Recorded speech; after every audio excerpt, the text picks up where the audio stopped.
Donc aujourd'hui, il y avait du coup deux objectifs à notre réunion. Le premier objectif, c'était de faire des QCM en métro. C'est les cours que vous avez vus, et de vous introduire en fonction usuelle que vous allez travailler la semaine prochaine. Ok? Alors, le QCM que je vous ai envoyé, effectivement, il y avait un peu de statistiques descriptives, mais elle va voir juste la métrologie avec vous. Ok, c'est bon, Eve, tu peux partager ton document si tu veux et commencer. Et c'est parti.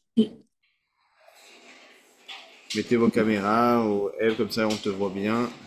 Ouais, je partage.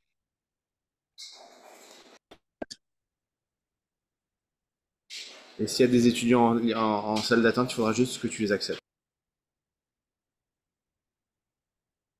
Vous voyez tous là le document? Ouais, nickel. Il faudra juste que tu zoomes un peu, comme ça on le voit mieux et c'est parfait. Allez, bon cours à tous. Et juste s'il y a des étudiants sur la salle d'attente, tu les acceptes. Merci beaucoup. Ouais.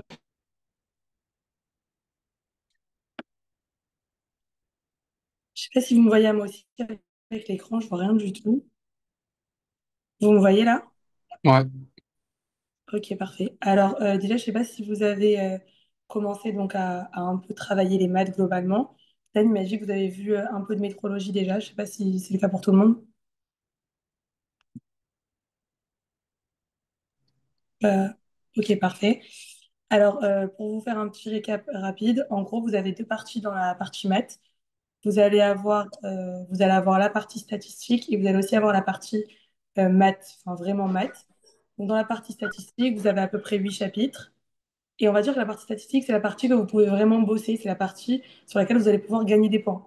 Puisque c'est des trucs à connaître, des trucs à apprendre, des méthodes.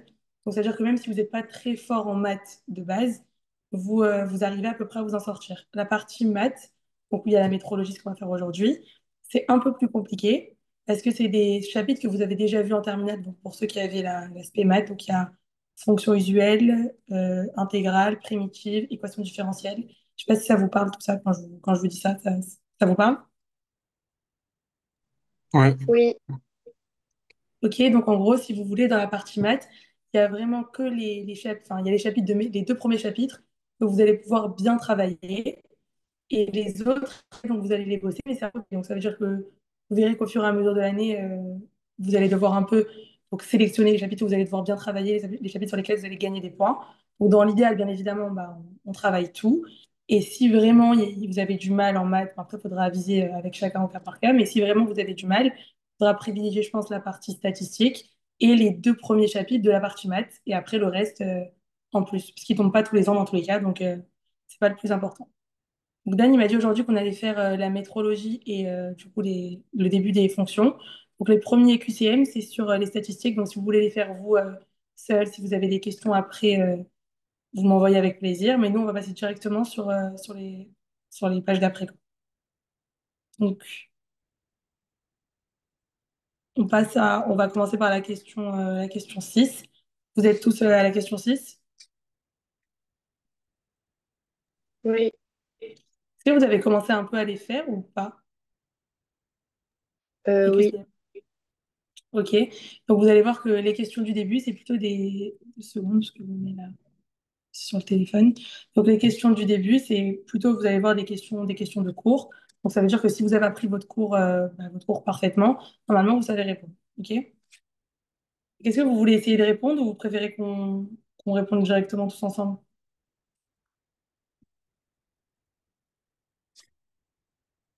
Mais par contre, hein, il n'y a pas de. alors soit ensemble, au moins, c'est plus rapide. Voilà. Ouais, Alors si vous voulez, ce qu'on fait, c'est que je lis les questions, vous répondez soit à voix haute, soit à ceux qui préfèrent dans le chat, et après on fait la correction ensemble. Ok? ça, Alors, pour la première question, donc le premier item, donc je ne sais pas si vous savez un peu la notation des QCM, vous avez tout le temps 5 items. Il y en a forcément un qui est vrai. C'est impossible qu'ils soient tous faux, c'est possible qu'ils soient tous vrais. Et en gros, si vous avez une erreur, quand je dis une erreur, ça veut dire soit un QCM que vous avez mis vrai alors qu'il est faux, soit un QCM que vous avez mis faux alors qu'il est vrai. Donc une erreur. Vous avez directement 0,5 sur 1. Si vous avez deux erreurs, c'est 0,2. Et au bout de trois erreurs, c'est 0 la question. Alors, donc pour la première question, donc, il existe 7 grandeurs dérivées. Qu'est-ce que vous en C'est pensez? faux. C'est faux. Alors, c'est quoi C'est la faux. C'est cette grandeur de base et après, à partir des bases, il y a les dérivés. Exactement. Donc, on a les 7 grandeurs de base. Donc, dans le tableau des grandeurs de base, vous avez en fait à chaque fois la dimension, l'unité et la notation de la valeur. Juste la question, ça s'applique à toutes les matières. Oui, alors la notation des QCM, elle s'applique à toutes les matières. Donc, il y a pas de point négatif. Ça veut dire, c'est pas, dans tous les cas, il vaut mieux répondre au QCM. En fait, vous êtes obligé de répondre au QCM, même si vous mettez au hasard. Mais il n'y a pas de point négatif, donc ça, c'est bien. Et ouais, donc pour toutes les matières, ça va être ça. Donc 0,5, 0,2 et 0. Si vous avez des questions après un peu plus précises sur la notation, on verra à la fin ou en message comme vous voulez. Donc très bien. Je sais pas c'est qui a répondu à la question A, mais c'est parfait. Donc cette grandeur de base, de qui, donc desquelles dérivent les sept, enfin pas les sept, mais les autres du coup grandeurs qui sont dérivées. Et il faut savoir à chaque fois, donc c'est quoi la dimension, c'est quoi l'unité et c'est quoi la notation de la valeur. Parce que des fois, ils vous font le piège entre en majuscule, en minuscule, etc. Je sais pas si vous avez vu déjà des QCM comme ça. Alors l'angle plan et l'angle solide sont sans dimension. C'est vrai. C'est vrai, exactement. Est-ce que vous vous rappelez comment ils se notent? Radian, c'est quoi? L'unité, par exemple? Alors, du coup, non, du coup, ils se nomment le radian et c'est quoi le deuxième? C'était radian? Et vous savez, c'est quoi leur symbole? Je crois que c'est alpha et phi. Rad et SR, je crois. Ouais, c'est ça. Bon, en gros, vous avez tous dit un peu les réponses. En gros, ce que je vais vous dire, c'est que vous avez les tableaux. Je sais pas sur quoi vous travaillez. Vous travaillez sur le poly ou sur les cours que Dany vous envoie? Ben, les deux, en fait. On a les cours de Fernandez et on a aussi des cours qu'on nous a envoyés. Enfin, c'est les mêmes, mais avec des Ouais, couleurs et c'est tout. exactement. Alors, vous allez voir qu'en fait, le tableau, je sais pas si vous avez vu encore, mais le tableau des grandeurs, il est vraiment immense. Déjà, vous avez une tonne de grandeur dans le poly, je parle. Pas dans celui de Fernandez, mais dans le poly, on a vraiment une tonne.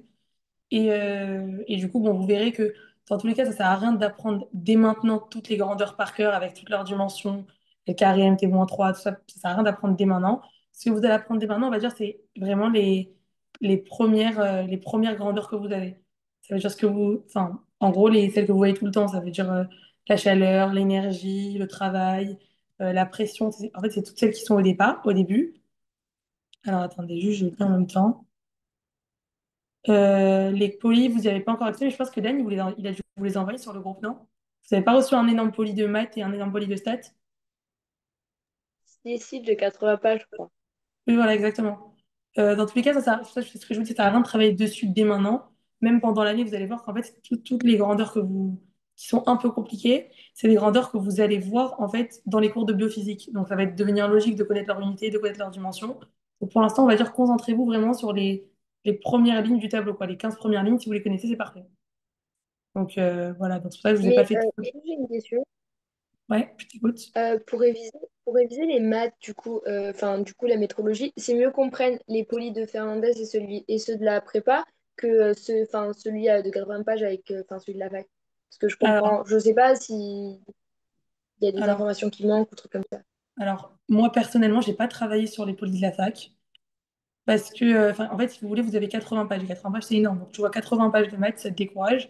Surtout que je sais pas si vous avez tous l'aspect maths au lycée, mais en maths, moi personnellement, j'avais jamais appris mes cours. Enfin, j'apprenais pas les cours, on faisait des exercices, on s'entraînait.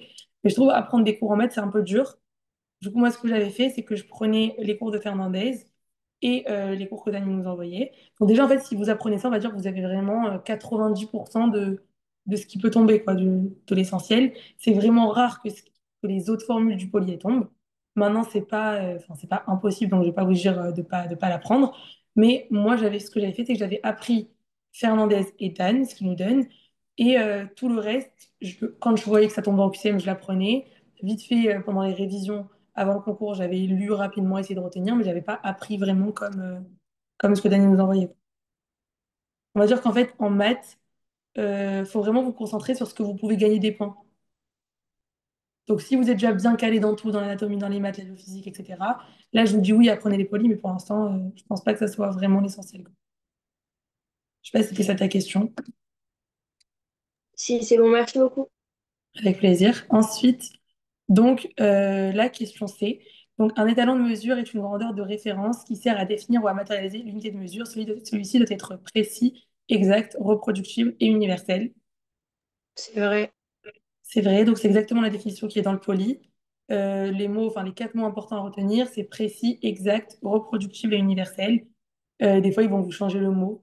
Donc, par exemple, l'ordre reproductif, ils vont vous marquer, bon, c'est des pièges, hein, mais réversibles, enfin, des trucs comme ça, un peu des fautes de langage. En fait, si vous voulez, dans ce QCM, j'ai vraiment essayé de vous mettre les points du cours qui tombent beaucoup. Donc, ça, c'est des points qui tombent. Je sais même pas s'ils sont forcément dans les cours de Dan, mais c'est des points même qui sont du poli des fois et qui tombent. Donc, ce qu'il y a à retenir dans ce QCM, c'est précis, exact, reproductible et universel pour un étalon de mesure. Tout le monde sait c'est quoi un étalon de mesure, enfin, de manière générale. Ouais. Ok. Alors, ensuite, donc seul le mètre est représenté matériellement donc, par un étalon unique. C'est faux, non? Non, C'est c'est faux. faux. Exactement. Et vous savez, c'est lequel qui est représenté par un étalon unique? Il me semble que c'est le C'est le kilogramme. kilogramme. Ouais. Ouais, Exactement. Mais Exactement. juste une Et- question, comment on sait ça? Parce que du coup, j'ai essayé de trouver avec le tableau et Ouais, il y avait, enfin, je sais pas, enfin, c'était pas écrit, il y avait, et ouais, j'étais alors sur non. Polytech. c'est dans le poli. Ouais, en fait, c'est dans le poly, si tu veux. Dans le poly, tu as toute une partie où, en gros, on te décrit les sept grandeurs de base et on te met à Ouais. partir de. Et on te met aussi même, tu sais, la constante d'Avogadro, la charge électrique. En fait, on te met toutes les grandeurs que quand vous étiez en terminale, elles étaient données dans les données, dans les sujets de physique. Je sais pas si vous voyez de quoi je parle. Tous C'est les. la grande page où il y a les définitions. Et en gros, à chaque Exactement. fois, il y a la date et les talons de référence à chaque fois. Ah oui, Exactement. mais ça, c'est avec le poly vert, là, où il y a écrit Ouais. chapitre 1 et chapitre 2, non? Alors, moi, je sais pas Ah de oui, quoi. ok, c'est bon, merci beaucoup. Si, si, c'est Voilà, bon. exactement. Après, donc, quand tu as parlé de dates, les dates, vous pouvez les apprendre, ça tombe pas spécialement. Donc, en fait, quand je vous dis vous pouvez les apprendre, ça tombe pas spécialement, ça ne veut pas dire que je vous dis de pas les apprendre, pas du tout, il faut tout apprendre. Mais ce que je veux dire, c'est que pour l'instant, et même au fur et à mesure de l'année, vous verrez qu'il va falloir vous concentrer sur les choses vraiment qui peuvent vous faire gagner des points. Ok. Donc, ceux qui sont forts, qui se sentent à l'aise, etc., apprenez-les. Pour ceux pour qui c'est un peu plus dur, il vaut mieux se concentrer sur l'essentiel, quoi. Ensuite, donc, la question E. L'ampère est défini en prenant la valeur numérique de la charge élémentaire. Qu'est-ce que vous diriez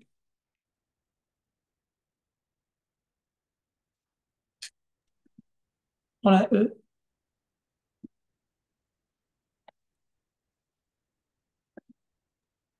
Moi, je dirais faux. Moi, je dirais faux. Euh, que c'est pas. Enfin, moi, je pense, après, je sais pas, mais je Oui, l'aurais dit, oui. c'est pour l'intensité du courant électrique. Alors, ça c'est dans le poli. En gros, il vous précise en gros que l'ampère, vous savez, c'est l'unité vous savez que l'ampère, c'est l'unité qu'on mesure quand on fait les courants électriques, quoi, les circuits. C'est la tension qu'on mesure, non? Oui, on mesure la tension et aussi on mesure en volts et en ampères. Vous voyez de quoi je parle quand on fait le circuit? Il y a, Ouais, quand c'est, enfin, ça c'est aucun rapport, c'est dans la matière physique de terminale, mais quand c'est branché en série et quand c'est branché en dérivation. ouais, Il y a un cas où on mesure en volts et un cas où on mesure en ampères. Vous étudiez mais vrai, mais on va dire que c'est pas vraiment quelque chose à comprendre. C'est vraiment, vous devez apprendre à chaque fois quelle unité elle est définie par rapport à quelle valeur. du coup, elle est vraie ou fausse, Ouais, la donc lettre? là, celle-là, elle est vraie. Ouais, ok. Mais c'est parce que j'ai essayé de chercher aussi, du coup, parce que je trouvais pas la réponse, Mhm. j'ai mis faux au départ, mais enfin, c'est mentionné où, ça aussi? Ça, c'est mentionné au même endroit que je vous ai expliqué quand tu as marqué à chaque fois. Donc, ça a été défini en quelle année et ça a été défini par rapport à quelle valeur. Je vous montrerai, si vous voulez, à la fin, je vous projetterai le poly et je vous montrerai un peu où est-ce que chaque chose est située. Comme ça, on verra ensemble, ok? D'accord, merci beaucoup. Hein. Alors, question 7. Question 7, le petit a. Donc, un système d'unités et de cohérence, il est composé d'unités de base choisies arbitrairement et d'unités dérivées déduites des unités de base. C'est vrai? C'est vrai, c'est exactement la définition. Donc, le piège qu'on peut vous faire, c'est on inverse l'unité de base et unité dérivée. Donc, ça, c'est les définitions à connaître.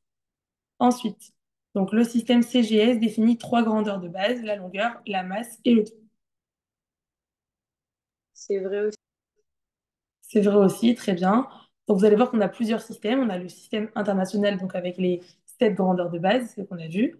Et on a le système donc CGS avec trois grandeurs, donc, centimètres, grammes et secondes. Du coup, la longueur, la masse et le temps. Donc ce qu'il faut savoir, c'est que par exemple là, ça va être centimètres, grammes et secondes, mais que vous verrez dans le système international, c'est pas le centimètre, mais c'est le mètre, par exemple. Ça veut dire qu'il faut savoir à quel système correspond quelle unité. C'est important. Donc ça, voilà. Et ensuite, donc, le système international définit sept grandeurs de base. mètre, kilogramme, seconde, ampère, Kelvin, mol et le candela. Ça aussi, c'est vrai. T'as dit C'est quoi? faux, c'est unité, non? Ah, très bien. Donc c'est un peu le piège. En Ah fait, oui.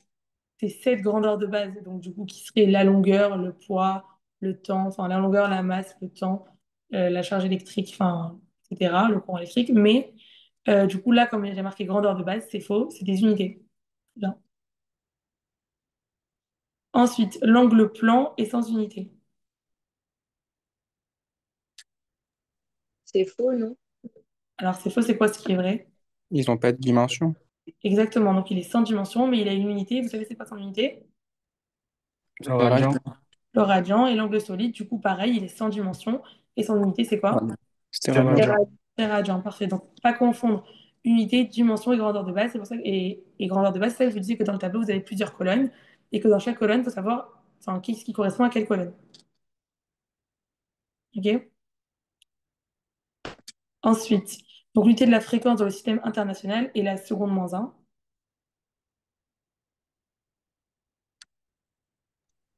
C'est la seconde simple, non? C'est faux. Alors, pourquoi vous dites que c'est faux?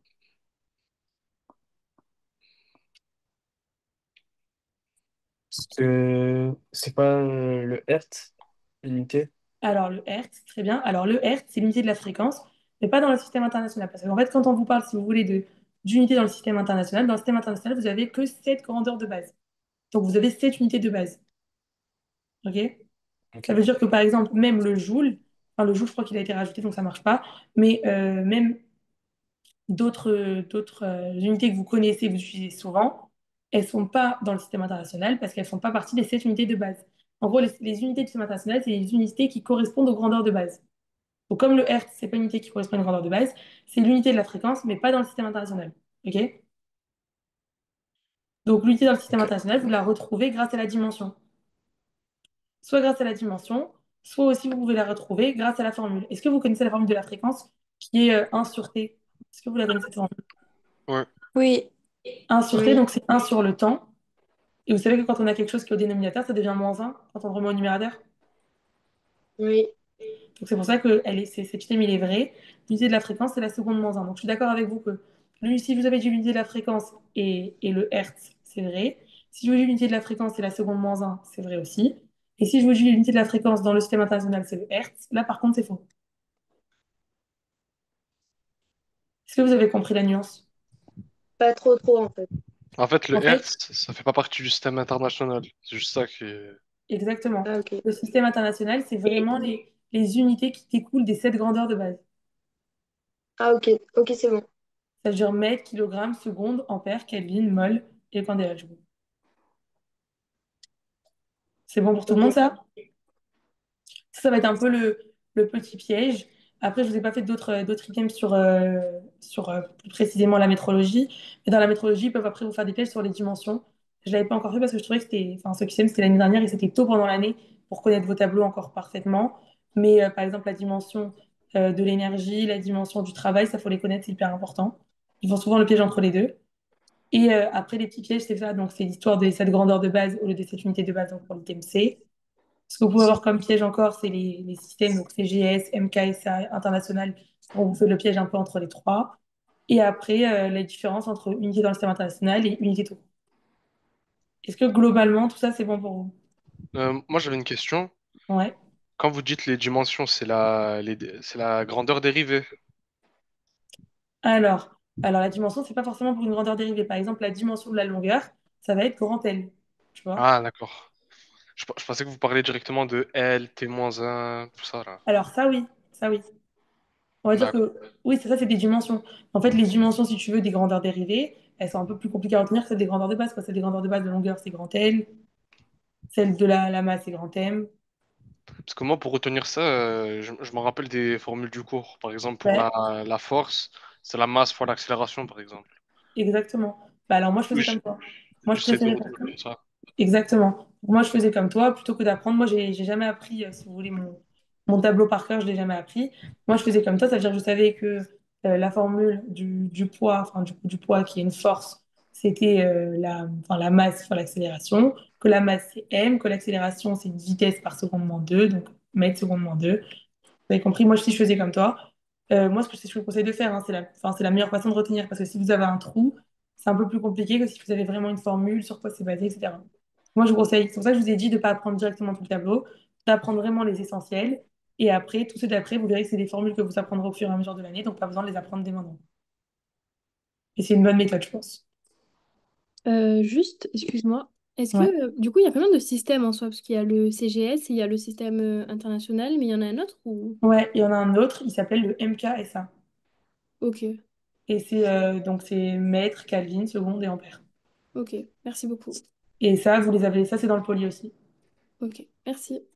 De rien. C'est bon pour tout le monde, les deux premières questions, il n'y a pas il y a pas d'autres questions là-dessus?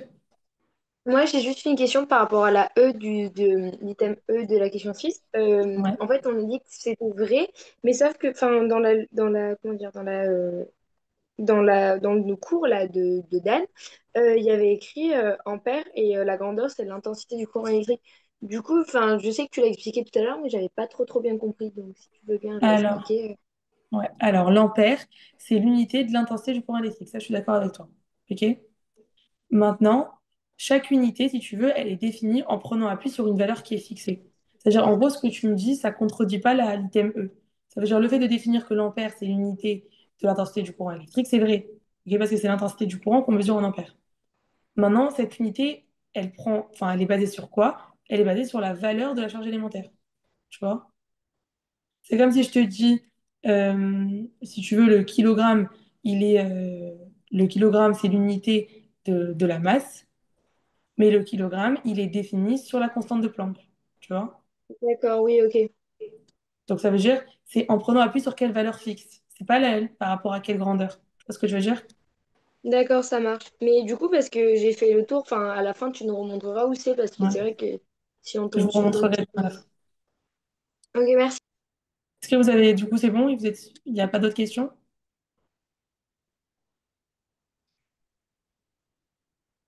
Ok. Alors, on va passer à la question 8.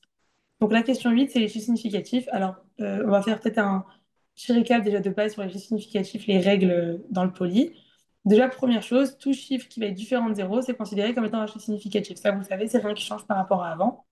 Et tous les chiffres qui sont différents de zéro, en fait, dès que vous avez un chiffre qui est différent de zéro, tous les chiffres qui sont après ce chiffre, enfin, qui sont compris entre des chiffres différents de zéro, ils vont être chiffres significatifs. Est-ce que vous voyez ce que je veux dire? Hmm. Oui. Oui. Enfin, vous savez, normalement, vous savez à peu près tout c'est quoi les chiffres significatifs, vous l'avez déjà vu, vous l'avez déjà vu du coup l'année dernière. Ça veut dire que dès qu'on a un chiffre significatif, tous les chiffres qui sont après, ils sont forcément significatifs. Alors, ensuite, donc après, vous avez une petite règle, mais là, vous ne la voyez pas dans ce QCM, donc je vous l'expliquerai à la fin de la question 8. Alors, la question A, 1,690 contient trois chiffres significatifs. C'est C'est faux. faux. Il y en a C'est quatre. faux. Il y en a quatre exactement, donc 1, le 6, le 9 et le 0, puisqu'il est après des chiffres qui sont significatifs. Ensuite, est-ce que vous connaissez vos règles des calculs, donc pour l'addition, pour la multiplication, pour la division, pour la soustraction dans le poly? Faut pas tout Ouais. le temps prendre le plus petit ou un truc comme ça, genre dans le B par exemple, il faut prendre 1,2 et du coup il a deux chiffres significatifs, du coup ben, ça fait que le résultat aussi.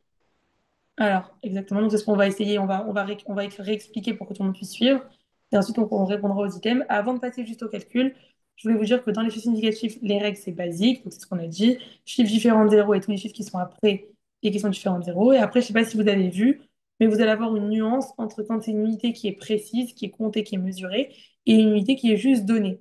Par exemple, je m'explique, si je vous dis dans la ville de Marseille, je vous donne vraiment un chiffre au hasard, hein, on compte environ 60 000 habitants, Il n'y et a que je vous que demande, 6.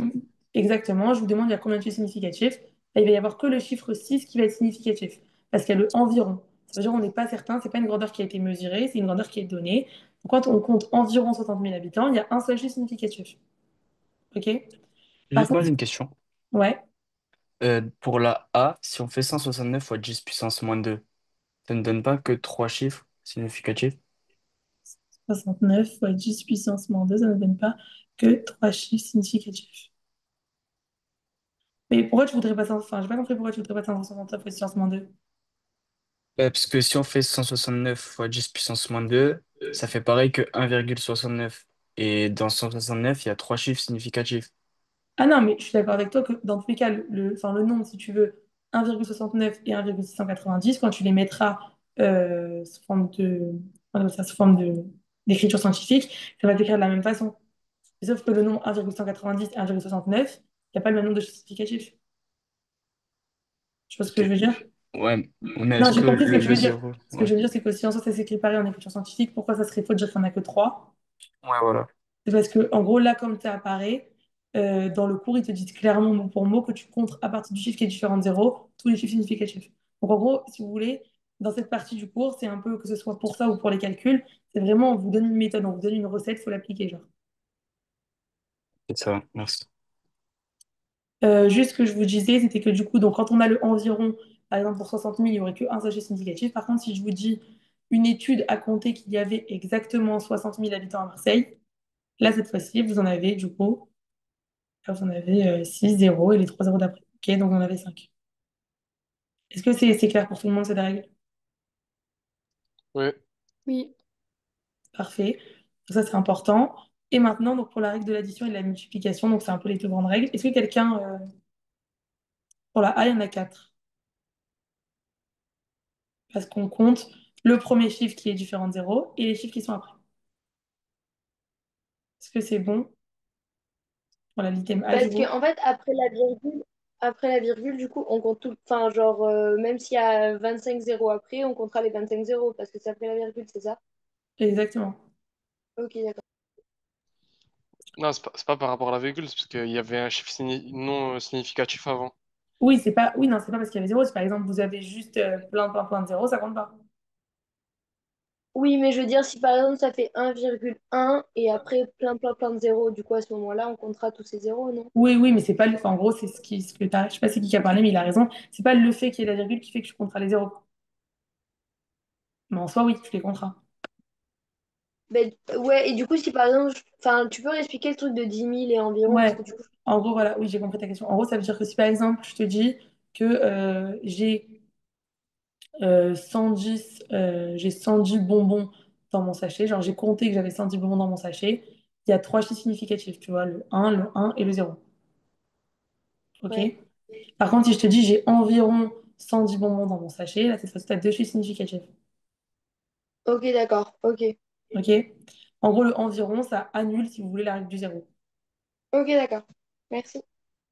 De rien. Alors maintenant, est-ce que quelqu'un connaît bien ou connaît à peu près, veut essayer de m'expliquer la règle pour l'addition? Euh, moi, je peux. Vas-y, je t'écoute. Je t'appelle comment? Euh, Juste, je entends parler, mais je sais moi, pas si. moi, c'est Shaynez, du coup. Ok. Et en gros, du coup, il me semble, donc quand on a une addition avec plusieurs nombres de chiffres significatifs différents, on prend celui avec le plus petit chiffre significatif. Du coup, en l'occurrence, dans le B, ben, on voit que 1,2, c'est celui qui a le plus petit euh, chiffre significatif. Et donc, on fait la somme. Et quoi qu'il en soit, la somme, bah, en fait, au final, le résultat devra avoir aussi deux chiffres significatifs. Et au niveau de l'arrondi, bah, du coup, ça devra aussi se faire dans les deux chiffres significatifs. On ne pourra pas avoir, par exemple, enfin, j'ai pas fait le calcul, mais on ne pourra pas avoir 2,35. On aura à la rigueur 2,4. Ok. Alors, c'était à peu près ça ce que tu as dit. Donc, quand on va voir la différence entre la règle de l'addition et la règle de la multiplication. Donc, quand vous avez la règle de l'addition, ce qui se passe, c'est que vous devez choisir, enfin, vous devez compter le nombre de chiffres significatifs de chaque chiffre que vous avez, de chaque nombre, et vous devez l'arrondir au plus petit nombre de chiffres significatifs. Mais ce qui est très important de préciser, c'est au plus petit nombre de chiffres significatifs après la virgule. Parce qu'en fait, ça va être la différence entre l'addition et la multiplication. Par exemple, le nombre de 2,456, il a trois chiffres significatifs après la virgule. OK? 2, enfin 1,2, il a un chiffre significatif après la virgule. Et 2,31, il a deux chiffres significatifs après la virgule. Est-ce que vous voyez ce que je veux dire? En gros, ce que vous allez compter pour l'addition, c'est les nombres de chiffres significatifs qui sont après la virgule. Ça veut dire que, par exemple, si j'ai le nombre 2,456 et que j'en ai un, enfin, en gros là ça marche pas, mais par exemple si j'avais 22,456 et que là j'avais 1,2, 3, 4, 5, 6, c'est-à-dire que j'ai plus de chiffres après la virgule dans le deuxième et j'en ai moins en total, c'est quand même celui qui a le plus petit nombre significatif après la virgule qui prime. Je sais pas, peut-être je vous ai un peu embrouillé là dans ce que je viens de raconter, mais en gros, vous prenez le plus petit nombre de chiffres significatifs après la virgule pour l'addition.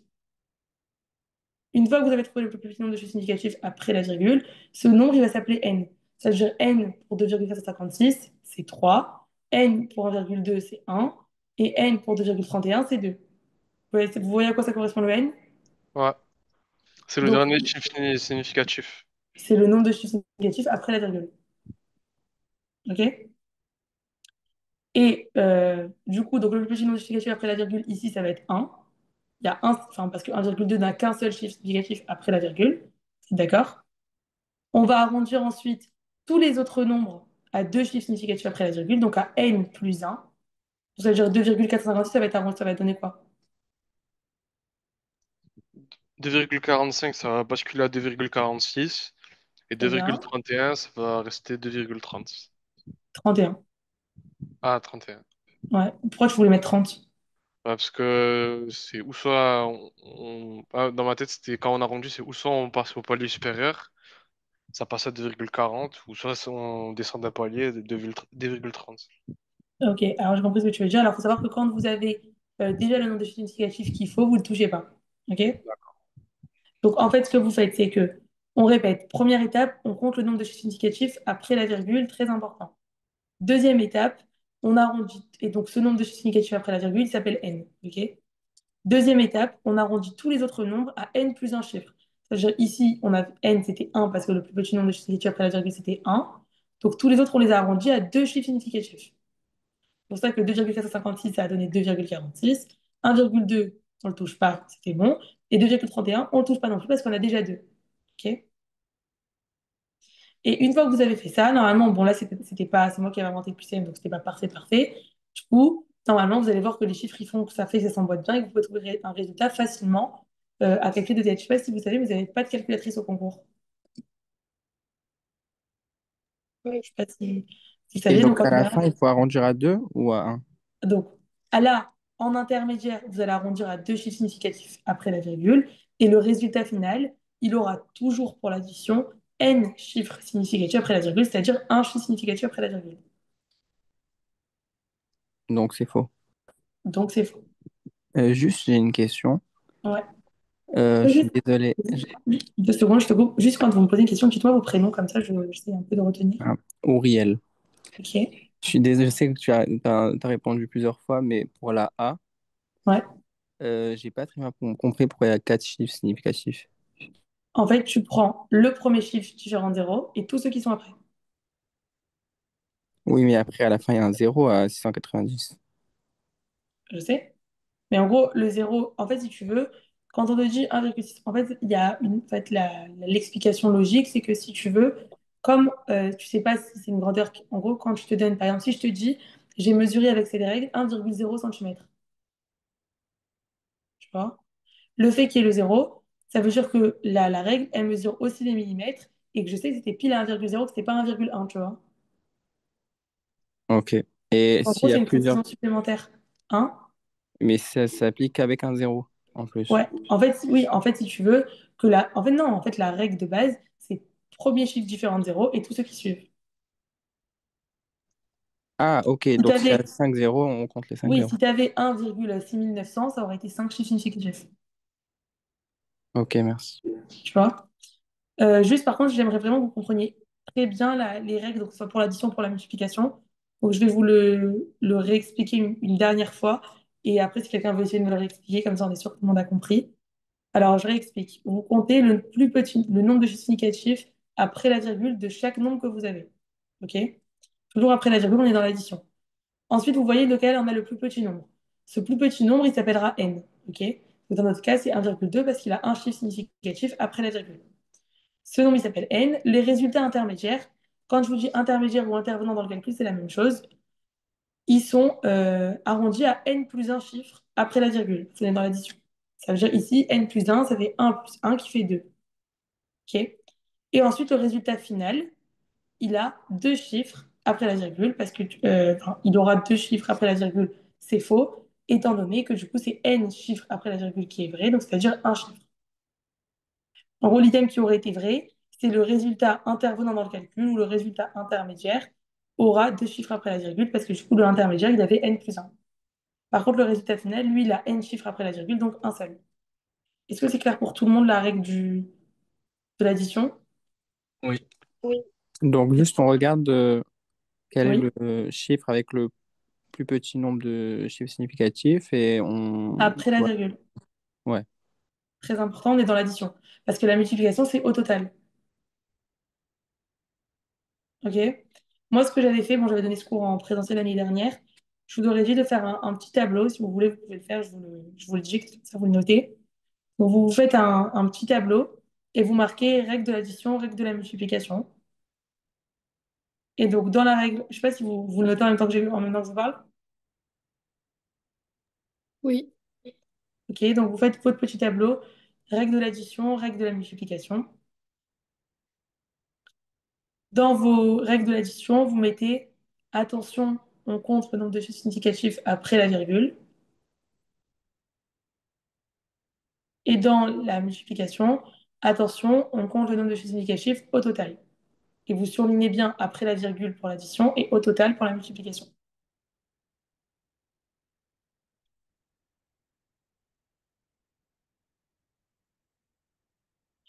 Une fois que vous avez fait ça, on va mettre la règle donc, de l'addition. On compte le plus petit nombre de chiffres significatifs après la virgule. Ce nombre s'appelle n, petit n. On arrondit tous les autres nombres à n plus un chiffre significatif après la virgule.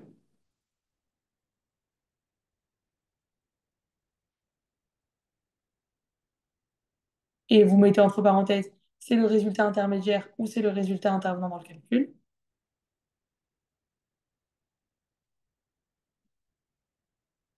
Et ensuite, dernier point, on arrondit le résultat final à n chiffres après la virgule. Ça veut dire que le résultat intermédiaire, si vous voulez, il aura toujours un de plus que le résultat final. En gros, un chiffre significatif de plus que le résultat final. Est-ce que tout le monde a noté ou je répète pour la règle de l'addition? Du coup, juste pour le résultat intermédiaire, du coup, on le laisse à chaque fois comme il est, quoi. C'est-à-dire qu'on le... Enfin, vu que... Non, ça je crois comme il est. Ben, c'est-à-dire que, par exemple, là, il y avait deux Oui, chiffres significatifs, on le laisse comme ça, alors que le oui, final, on l'enlève... Enfin, on laisse le n, le nombre de n. exactement, Ok, exactement. c'est bon. Merci. C'est bon pour tout le monde? Ok. Donc on va passer maintenant à la multiplication. Donc la Excusez-moi, multiplication, ouais, j'ai une question à part. vas-y. Euh, En fait, moi, je voulais savoir, pour le chiffre 0,045, 0,045, oui, il y a deux chiffres significatifs, 4 et exact, 5. exactement. Ok. Et du coup, là, notre n, c'est 2. 0,045, il y a deux chiffres exactement. Ok, ça va. Est-ce que c'est Ouais. clair pour tout le monde son exemple? Oui. Allez, parfait. Alors, l'item C.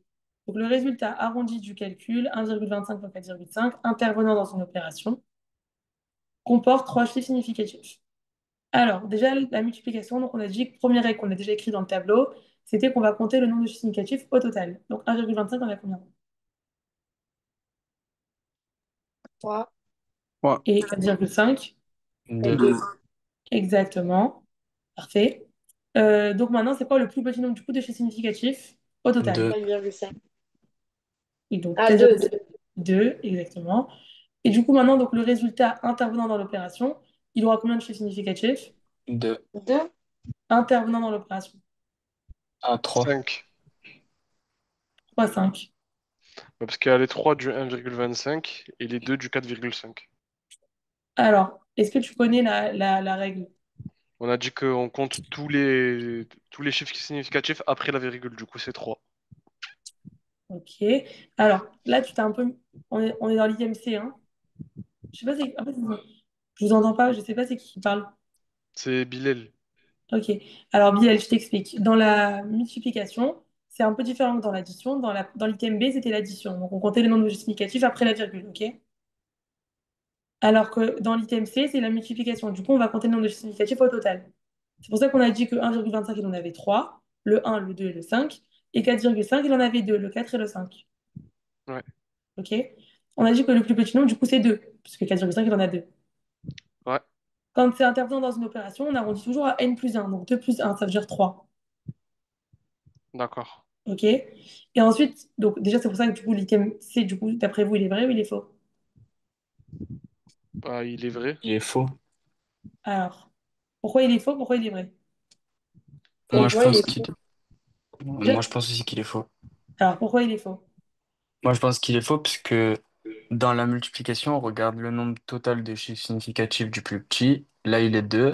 Après, on arrondit du coup à n plus 1, donc ça va faire 3 en intermédiaire, mais à la fin, on revient sur le nombre de n, donc Oui, 2. mais là, c'est l'intermédiaire qu'on te demande. Non, là, c'est le résultat final qu'on nous demande. Du coup, en vrai, il y Non, a parce moyen, que c'est faux. regardez, il y a marqué le résultat arrondi du calcul intervenant dans une opération. Intervenant dans l'opération ou intermédiaire, c'est pareil. Ah, ok, alors Ah, ça va être 3. C'est pour ça que, exactement, c'est pour ça que je vous l'ai fait noter. Dans Ah, la, moi dans- aussi, je n'avais pas compris ça. Voilà, ah, alors mais du coup, c'est intermédiaire ou intervenant, c'est ça? ouais, intermédiaire ou intervenant, c'est la même chose. Ok? Et Oui. celui qui avait dit vrai, du coup, t'avais compris ça? Ouais. Parfait.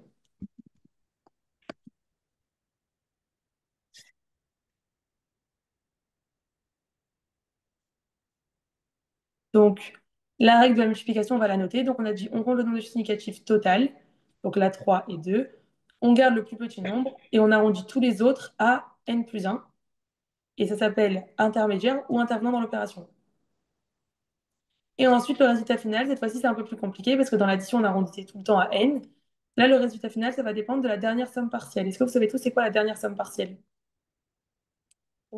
Quand on Oui, pose, ouais, c'est quand on pose, par exemple, j'avais donné un exemple avec 475, je sais pas quoi.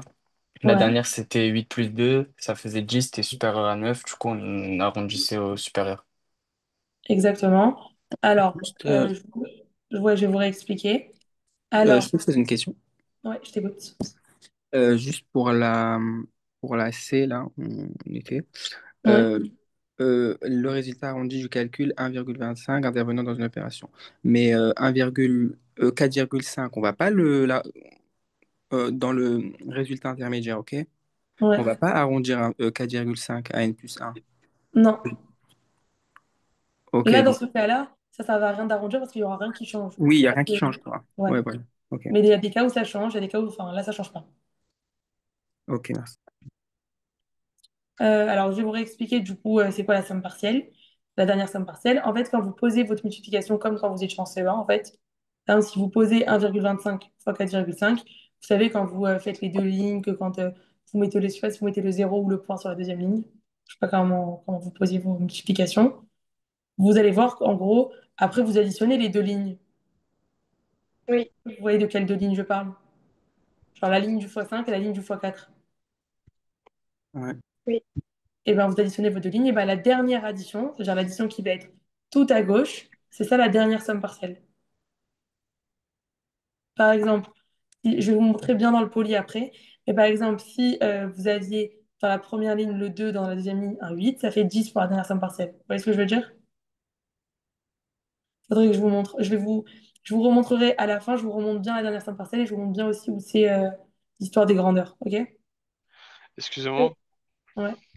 La dernière somme partielle quand on pose, est-ce que c'est la ligne tout à gauche ou la ligne tout à droite? C'est la Ou- colonne tout à gauche. Ah, tout à gauche, ok. C'est Ouais. le 2 plus 8. Exactement.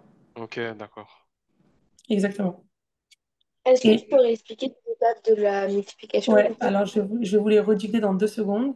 Juste ce que je voulais vous dire, c'est que du coup, si la dernière somme partielle, elle est inférieure à 9, on arrondira à n, c'est significatif. Et si la dernière somme partielle, elle est supérieure à 9, on arrondira à n plus 1. OK? Ça, c'est juste la règle à connaître, mais dans tous les cas, je vais vous la dicter. Alors, Ça, c'est pour le première, résultat final. Ça veut dire que oui, là, on parle pour du résultat final. l'intermédiaire, on s'en fout qu'à la fin, ça sera supérieur ou inférieur à 9. Exactement, ça c'est pour le résultat final.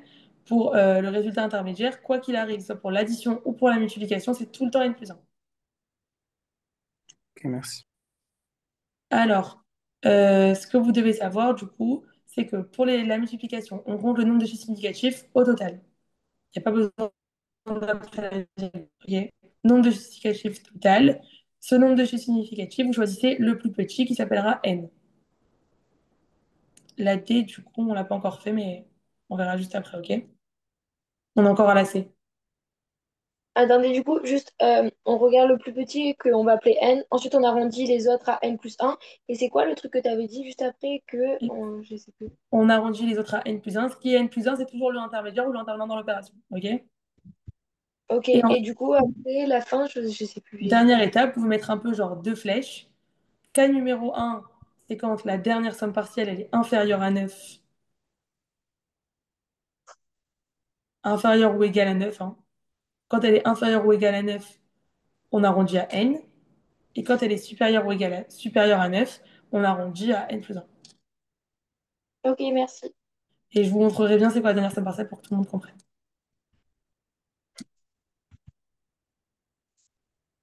Alors, la D. Est-ce que quelqu'un va essayer de la faire avec ce qu'on a expliqué? Moi, Vas-y, je t'écoute. C'est qui toi? Ethan. Vas-y. Alors, bon, d'abord, on voit qu'il y a du coup un chiffre significatif pour 0,5. Ouais. Du coup, on va mettre l'autre chiffre à n plus 1. Ici, 1,22, ça va faire 1,2. Et après, on va faire du coup, la multiplication. Ça fait 1,2 fois 0,5, ça fait 0,6. Du coup, c'est faux. Ok, très bien. Est-ce que tout le monde a compris la D ou on réexplique?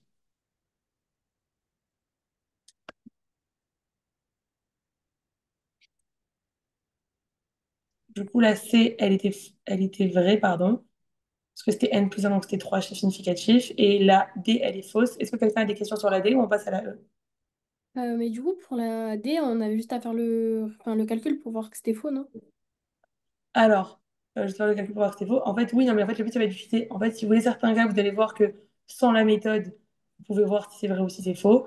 Mais le but, c'est vraiment à chaque fois que vous appliquez la méthode pour la retenir, quoi. Parce que dans la plupart, au concours, en général, c'est la méthode qui vous demande. Là, c'est des trucs que j'ai inventés, donc c'est vrai que pas forcément il y aura besoin de le faire. Mais en temps normal, il y a besoin. Non, mais là, Ok. si on me faisait le calcul, ça me donnait vrai. Parce que Oui, 1,22 divisé par 2, ça fait 0,61. ou mais ça donnait faux parce qu'il fallait arrondir. Ouais. Vous avez compris ce que je veux dire? Dans tous les En cas. en fait, on s'en fiche du résultat final, c'est juste la méthode Exactement. utilisée.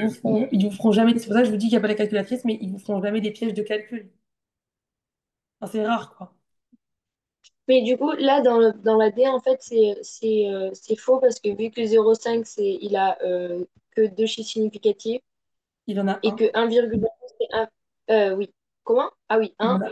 Et que le 1,22, il est inférieur à 9. Ben, du coup, la somme partielle, elle sera égale à 1. Du coup, c'est 6, 0,6. Alors, c'est pas exactement ça. Je vais vous réexpliquer bien avec toutes les étapes, comme ça, tout le monde comprend, ok? Ok. Alors, 1,22, comme il a expliqué Ethan, on avait trois chiffres significatifs. Le 1, le 2, le 2. Et 0,5, on avait un chiffre significatif qui est le 5. Puisque le premier, on ne le compte pas parce qu'il n'est pas différent de 0, on est d'accord? Oui. Jusque-là, c'est bon. Donc, le plus petit nombre de chiffres significatifs au total, parce qu'on est dans une multiplication, c'est 1. Ça veut dire que tous les résultats intermédiaires intervenant dans le calcul, ils vont avoir combien de chiffres significatifs? 2. 2. N plus 1, 2. Exactement. Donc, si vous avez dit le résultat intermédiaire, c'est 0,61, c'est vrai. Parce que du coup, il a deux chiffres significatifs. On est d'accord? Oui. Par contre, le résultat final, on a deux cas de figure. Si la dernière somme partielle elle est inférieure ou égale à 9, ça fait n, donc c'est-à-dire qu'il y aurait un chiffre significatif. Et si la dernière somme partielle elle est supérieure ou égale elle est supérieure à 9, pardon, ça va être n plus 1. Ok. Sauf que là, donc, dans le premier cas de figure, vous posez votre multiplication et vous voyez que la dernière somme partielle, c'est-à-dire la colonne tout à gauche, ça donne un résultat qui est inférieur à 9 et que du coup, on arrondit à n. C'est pour ça que c'est faux. Soit vous le voyez à vue d'œil et vous vous dites que bah, forcément, que 5 fois 1, ça fait 5 et du coup, ça ne marchera pas parce que tout le reste de la ligne du dessus, ça va être des zéros. sais pas si vous voyez ce que je veux dire quand je vous ai dit ça. Oui. Donc en gros, soit vous posez, soit vous voyez sans poser. Exactement, le résultat c'est 0,6. En fait, le résultat quand tu calcules c'est 0,61, mais quand on l'arrondit, c'est 0,6 avec la règle du coup. Est-ce que c'est bon pour tout le monde l'item D? Qui est-ce qui m'avait demandé de réexpliquer? Nachi, c'est bon aussi?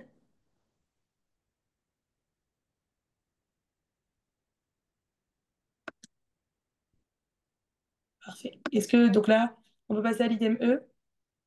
Oui, Alors, on arrondit par excès si le premier chiffre supprimé est supérieur à 9. moi je m'y faut. Alors, pourquoi t'as mis faux? Bah, c'est vrai. Non, c'est vrai. Mais je crois que c'est. Oui, c'est vrai, mais après, c'est parce que c'est la règle que tu nous as donnée juste à l'instant. Ouais. C'est la règle que je vous ai donnée juste à l'instant. Si le premier chiffre supprimé est supérieur à 9. Non, ça c'est la règle que vous connaissez. Par exemple, si vous avez 4,59, vous mettez 4,6. Mais moi, au départ, j'ai mis que c'était faux parce que du coup, c'est 5 à la place de 9. Mais du coup, enfin, Ouais, alors oui, bah, cette phrase elle est un peu bizarre, je suis d'accord avec vous, mais c'est vraiment une phrase texto du poli, genre vous avez trois phrases comme ça, trois titres, et enfin trois tirés, et c'est trois phrases. Dans ce cas, il y en a une et vous en avez deux autres.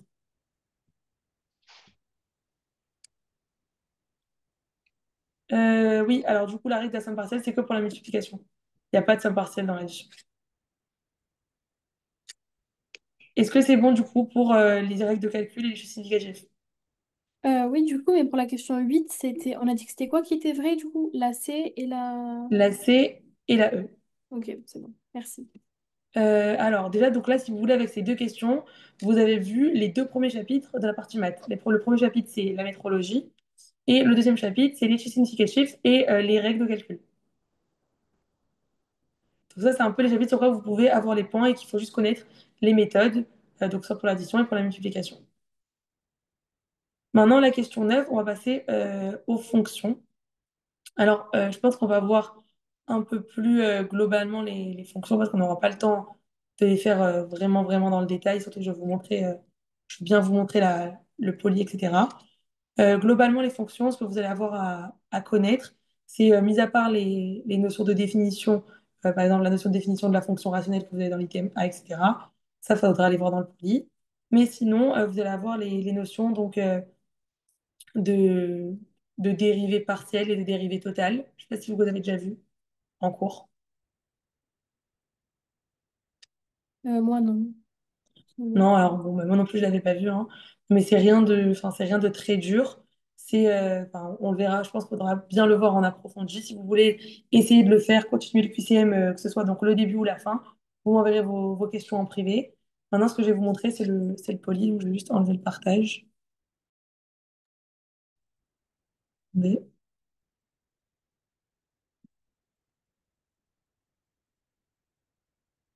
Est-ce que le temps que je cherche le poly, est-ce que vous avez des questions sur tout ce qu'on a vu? Ou généralement sur les maths, sur les QCM, sur... Moi, j'ai une question. Ouais. C'est quoi une fonction usuelle? Une fonction usuelle, c'est les fonctions de base.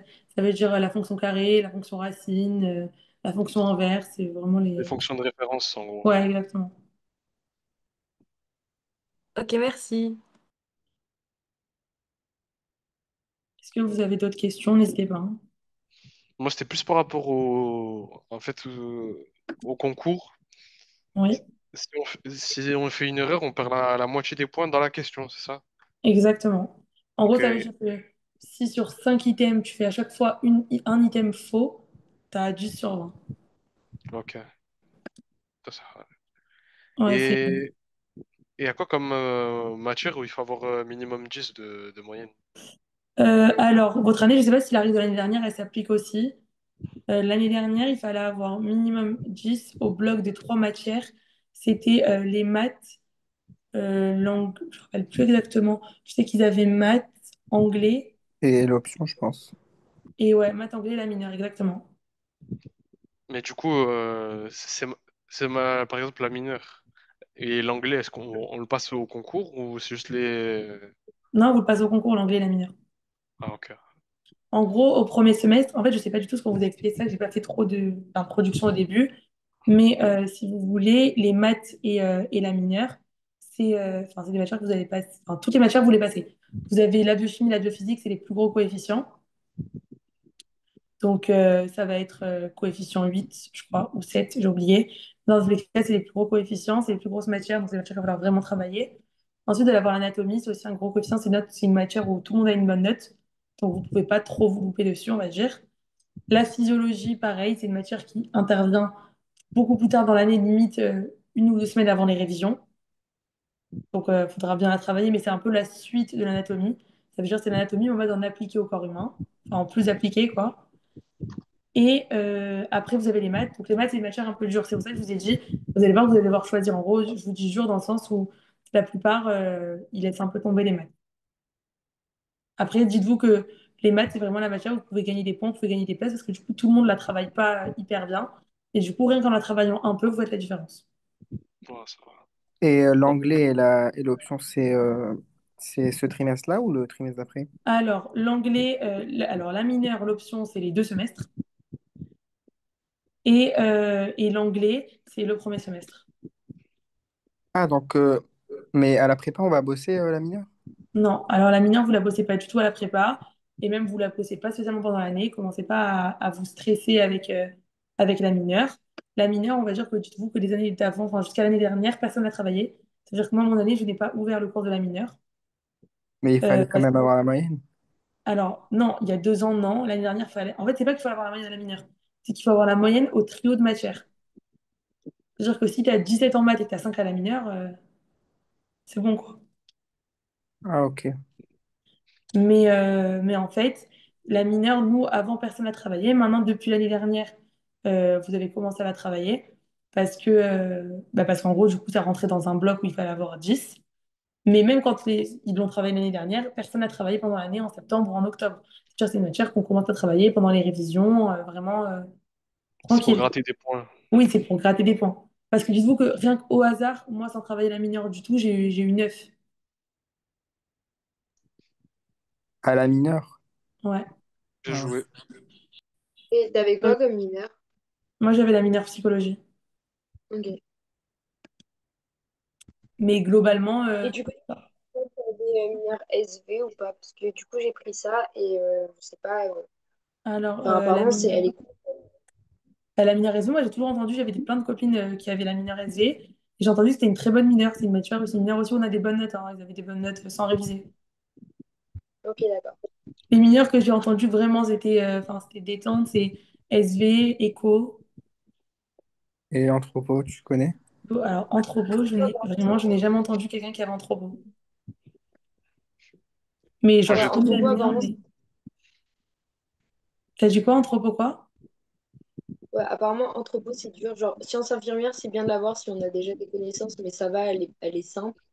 Et psycho aussi. Et STAPS, apparemment, c'est que des dates. Genre, c'est ce que j'ai entendu. Après, je sais pas En si c'est vrai, fait, quoi. ceux qui ont SV, vous avez SV STAPS en fait. C'est pour ça que je. Non, moi, j'ai juste SV. Ouais, Il y c'est avait plus écrit. comme ça. Plus Ah, c'est comme plus l'année comme dernière. ça. Ouais. Bah, alors nous, c'était SV STAPS ensemble. Et du coup, bah, un semestre, ils avaient SV et un semestre, ils avaient STAPS. Donc, bon, après, dans tous les cas, vraiment, vous inquiétez pas pour vos mineurs. Déjà, les mineurs, c'est vraiment pas l'essentiel. Même si, voilà, il y en a un qui a été anthropo, c'est dur. Il y en avait qui avaient droit. Enfin, c'est pas l'essentiel. Tant que vous validez à fond vos matières du tronc commun, vos matières essentielles, les mineurs, c'est vraiment pas le plus important. Mais pour la mineure, si on n'a pas plus de 10 enfin si on n'a pas 10 je veux dire, c'est que je crois que pour aller en LAS 2 on peut pas. Enfin, il faut Oui, Non, avoir oui. 10 c'est non? par rapport aux ETCS. C'est ça? Oui, c'est sûr. Oui, c'est sûr. C'est aussi rapport au CCTS. Mais oui, si vous avez pas 10 au bloc, vous êtes automatiquement disqualifié. Ok, ça va. Mais après, enfin, ce que je veux dire, c'est qu'il ne faut pas vous stresser avec ça dès maintenant. C'est-à-dire, vous, si vous en fait, ce que je veux dire, c'est que si vous travaillez à fond aux matières du tronc commun, même si vous avez 6 ou 7 à la mineure, ça sera bon. Ok, ça marche. Donc là, je vous ai projeté la table des matières pour vous montrer les 5 chapitres dans la partie maths. C'est pas la partie stats, c'est la partie maths. Donc vous avez grandeur et dimension, c'est ce qu'on a vu aujourd'hui donc avec la métrologie. Et système d'unité de mesure et convention d'écriture, pareil. Et après, vous avez du coup le chapitre fonction visuelle. dérivée intégrale primitive et équation différentielle. Ok? Vous aurez des cours un peu sur chaque chapitre, je pense. Et donc, les chapitres où vous pouvez vraiment gagner des points, c'est les deux premiers. Donc, je vous passe tout ça. Ce que je voulais vraiment vous montrer, c'était les tableaux. Alors, ah voilà, c'est là que vous avez tout le point avec toutes les unités. Donc, la seconde qui est définie par rapport à la vitesse de la lumière dans le vide. Je sais pas c'est où, je sais pas si c'est là. Ah non, pardon. Non, c'est ça. Ah voilà, définition actuelle. Non, là, donc là, j'ai oublié. La seconde, c'est avec l'état fondamental de l'atome de césium 133. Vous avez le mètre qui est défini ici par rapport à l'état de la lumière dans le vide, le kilogramme par rapport à la constante de Planck, l'ampère par rapport à la charge élémentaire, c'est ce que j'ai mis dans l'item. Mais en fait, à chaque fois, il y a une définition ancienne et actuelle. Exactement. Alors, soit si vous êtes des génies en maths, vous êtes forts en tout, vous apprenez.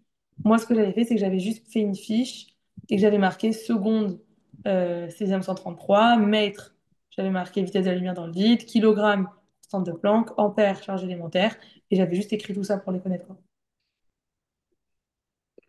Après, moi, j'espère qu'ils nous ont sur les dates. Ah, après, non, mais attendez, après, La toujours, journaliste, il avait dit déjà pour les qui?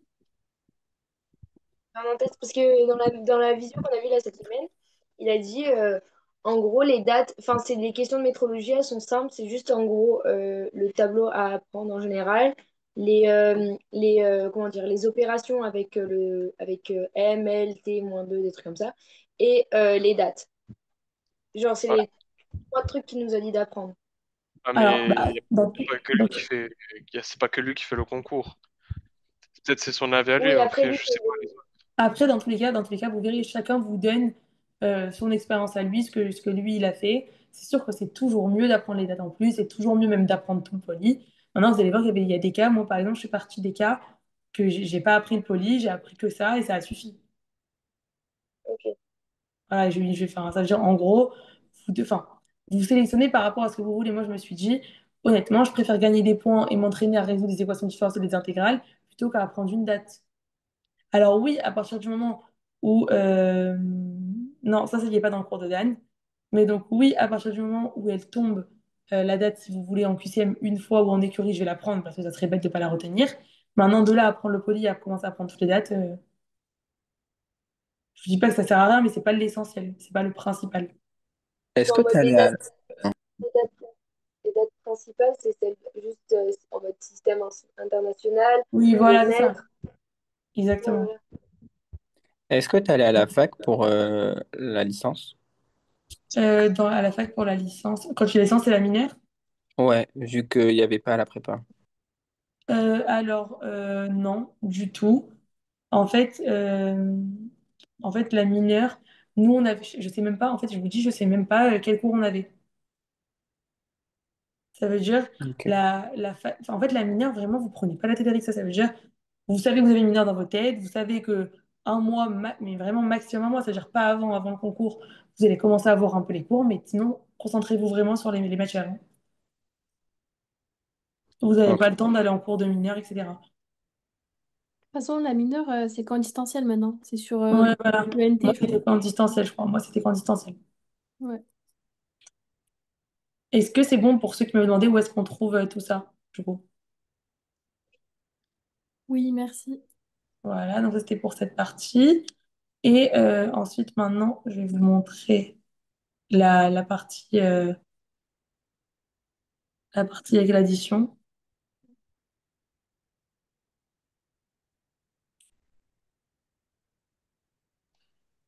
Alors, Ouais, c'est là. euh, il est où? C'est où c'est posé? Je vois pas. C'était un peu plus Ah, au-dessus. voilà, exactement, ici. Et ici, la dernière, là, on a posé 415 fois 2,5. Vous voyez? Et donc, la dernière somme partielle, c'est 8 plus 2 qui fait 10. Du coup, là, on arrondit à n plus 1 en résultat final. Là, par contre, vous avez 2 plus 4 qui fait 6, c'est-à-dire 415 fois 1,5. Du coup, on a arrondi à n significatif en résultat final. Est-ce Euh, que c'est est-ce, bon? est-ce que pour maths, pour le concours, Oui. sur tout ce qui est équation, sur tout ce qui est fonction usuelle, équation différentielle et tout ça, il y a des questions où il faut vraiment poser et rédiger pendant longtemps pour retrouver la réponse ou c'est des choses qu'on trouve, enfin, je veux dire, est-ce qu'il y a des questions comme ça où on peut déduire sans forcément faire le poser les... Bon, ça c'est facile, mais pour équation différentielle, tout ça, il faudra poser? Avec Non, un en brouillon. général, oui, vous aurez un brouillon, Ouais, c'est sûr. Mais en fait, en faudrait. général, on vous dit le résultat. Enfin, en fait, si vous voulez, c'est pas vraiment comme quand vous faites un terminal, vous allez faire une rédaction de votre équation différentielle et ça prenait une page recto verso, pas du tout. En fait, c'est juste que vous allez avoir plusieurs propositions. Ça veut dire plutôt que de faire vraiment le calcul, vous vérifiez si la proposition elle est vraie ou fausse. C'est plus facile. Ok. Mais dans tous les cas, enfin, on verra bien quand vous ferez l'équation différentielle, mais il n'y a pas vraiment à rédiger. Oui, il y a des questions où c'est un peu plus long que d'autres, par exemple les questions sur les intégrales, enfin des intégrations par partie, je ne sais pas si vous vous rappelez ce que c'est. Ouais. La question qui va être un peu longue, c'est intégration par partie, mais sinon le reste, c'est pas long. Ok, merci. Maintenant, oui, vous aurez toujours le brouillon pour poser à côté. Est-ce que vous avez d'autres questions ou c'est bon? Moi, perso, c'est Alors, bon. ils ne nous piègent pas sur le résultat, ou c'est plutôt la méthode exactement. Donc, ils peuvent vous piéger sur le résultat, mais le piège sur le résultat, ça ne va pas être entre 0,61 et 0,62. Le piège sur le résultat, ça va être entre 0,61 et 80. C'est-à-dire, c'est pas les pièges de résultat, c'est rare. Ils vous piègent plutôt, enfin, le but, c'est la méthode. Est-ce que c'est bon pour tout le monde? Oui. Alors voilà, je vous laisse continuer à faire le QCM, retravailler, et bon courage. Merci Merci. beaucoup. Avec Ah, Merci. plaisir. moi, j'avais juste une question Ouais. à part. Vous allez rentrer en troisième année? Oui, moi, je rentre en troisième année. Vous avez pris quoi, du coup? Moi, je suis en dentaire. Dentaire? Ah, Dentaire. ok. Ok, ça va. Bon. Bah, merci. Bon après-midi. De rien, à vous aussi. Et j'ai une question. Et Ouais. vas-y. Ah, désolée. Ouais, comment tu travaillais les maths en fait? Parce que genre, moi je sais qu'on nous a dit de, genre, je sais plus qui c'est qui nous avait dit ça, mais en mode de lire le poly, mais surtout faire que des QCM et en mode, genre, de développer un automatisme, mais au niveau des QCM, genre. Je sais pas si tu vois ce que je veux dire. Ouais, alors je vois tout à fait ce que tu veux dire. Alors, encore une fois, je vous donne ma méthode, mais c'est-à-dire chacun doit trouver sa méthode à lui. Il y a plusieurs façons de travailler. Moi, ce que j'ai fait, je suis plutôt d'accord avec ce qu'on t'a dit. Moi, le poly, ce que je vous ai dit, c'est pour ça que je vous ai dit l'histoire d'apprendre les dates, etc. C'était pas trop mon cas.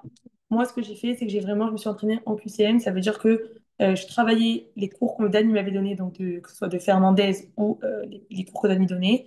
Le poly, je l'ai touché vraiment qu'à la fin. Et en fait, par contre, tout ce qu'il y avait dans les cours de Dan, ça, je le connaissais parfaitement. Les QCM, je m'entraînais tout le temps à y répondre. Je faisais des annales, tout le temps des QCM, toutes les semaines. Je pense qu'on devrait se fixer à peu près 3 heures par semaine, 3-4 heures par semaine de maths. Ok, Et en fait, tu les fixes quand tu veux, enfin, hormis les cours de la fac, hein, je te parle, hormis les cours qui sortent à la fac, 3-4 heures par semaine, donc soit le soir, moi j'aimais bien travailler ça le soir. Et, en fait, je faisais tout le temps des QCM. Et dès qu'il y avait une notion d'un QCM que je connaissais pas, que j'avais pas dans mon cours ou quoi que ce soit, je la rajoutais, je la prenais. Et après, en révision, j'ai lu le poly et il restait quelques notions que je connaissais pas. Mais sinon, globalement, je connaissais tout. Mais moi aussi, je suis plutôt pour la méthode QCM, entraînement, QCM, automatisme.